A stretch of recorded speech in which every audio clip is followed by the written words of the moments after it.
तो ये बताओ, तुम लोग कबड्डी समझते हो? वो वाली कबड्डी नहीं जो तुम सोच रहे हो खुले मैदान में खेलने वाली, नहीं वो नहीं। ये बंद कमरे के अंदर जो एक लड़का लड़की खेलते हैं उस कबड्डी की बात चल रही है। एस से नाम होता है, 3 लेटर्स का नाम होता है, लेकिन हम वो नहीं बोल सकते क्योंकि वीडियो के लग जाएंगे। यूट्यूब पर ये चीजें अलाउड नहीं है। तो यहाँ पर हम जरा दिमाग से काम लेंगे, तुम्हें पूरी बात समझाएंगे। समझने की जिम्मेदारी तुम्हारी है क्योंकि तुम भी समझदार हो, बेवकूफ थोड़ी हो। अब ये इतनी बकवास कबड्डी को लेकर मैंने क्यों करी, तो देखो ये जो एनिमे है इसका जो कोर पॉइंट है वही कबड्डी है। वो तुम्हें इतनी ज्यादा देखने मिल रही है कि अगर मैं उस कबड्डी को इस एनिमे में से निकाल दूं तो इसका पूरा रन टाइम ही खत्म हो जाएगा। अगर ये 1 घंटे का था तो ये 5 मिनट का रह जाएगा। तो ये उस तरीके का एनिमे है। मैंने ये देखा, मुझे मजा आया है। कहानी भी ठीक सी थी। तुम बोर नहीं होते हो कि भाई साहब वही चले जा रहा है, बार बार वही कबड्डी आ रही है और फिर कुछ थोड़ी सी बकवास आ रही है, तो नहीं, ऐसा नहीं था। बाकी जो चीजें हो रही थी वो तुम्हें थोड़ा सा एंगेज करके रखती हैं, तुम बोर नहीं होते हो इसके अंदर। एनिमे का नाम है नुकीताशी और ये तुम्हें देखना चाहिए अगर तुम लेजेंड वाली कैटेगरी में आते हो।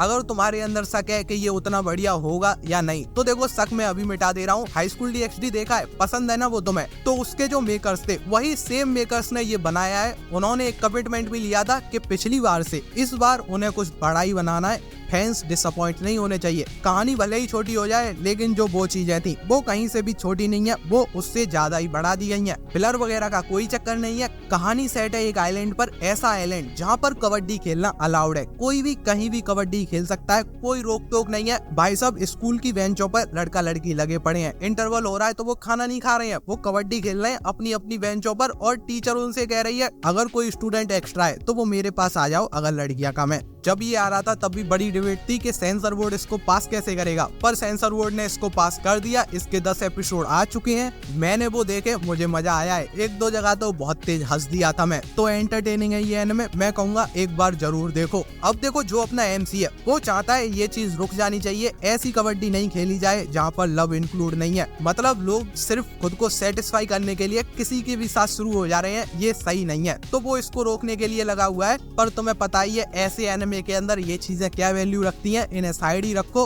काम वही होगा जिसके लिए ये एनिमे बनाए। एक चीज और मान लो, जब तुम इस एनिमे को देखोगे और इसकी स्टोरी जहाँ जा रही हो, तुम चाहते हो ये स्टोरी ऐसे नहीं ऐसे होनी चाहिए थी, तो तुम उस एनिमे का तो कुछ नहीं कर सकते। लेकिन मेरे पास एक चीज है जिसका यूज करके तुम उस स्टोरी को अपने हिसाब से घुमा सकते। अब वो एनिमे के अंदर तो नहीं होगी, लेकिन तुम अपने लिए वो स्टोरी बना सकते हो। कैसे बना सकते हो? तो डिस्क्रिप्शन में मेरे इंस्टाग्राम अकाउंट का लिंक है, मेरी लेटेस्ट रील जाके देखो। वहाँ पर मैंने तुम्हें एक ऐसी चीज बताई है जो तुम्हारे डार्क डिजायर्स को सिर्फ लिख के एनिमेशन में लेके आएगी, एक बढ़िया सी स्टोरी में लेके आएगी। चेक कर लेना, AI है वो जो कि ऐसी चीजें क्रिएट करता है, एकदम बढ़िया वाली। कोई भी रोक टोक नहीं है तुम्हारे ऊपर, तुम किसी भी एनिमे कैरेक्टर के साथ एनिमेशन बना सकते हो। इसी के साथ अगर ये वीडियो तुम्हें पसंद आया है तो लाइक शेयर सब्सक्राइब। अगर तुम्हें प्रमोशंस कराने हैं तो ये रहा मेरा ईमेल, मुझे मेल कर दो। जल्दी मिलते हैं, तब तक के लिए बाय बाय।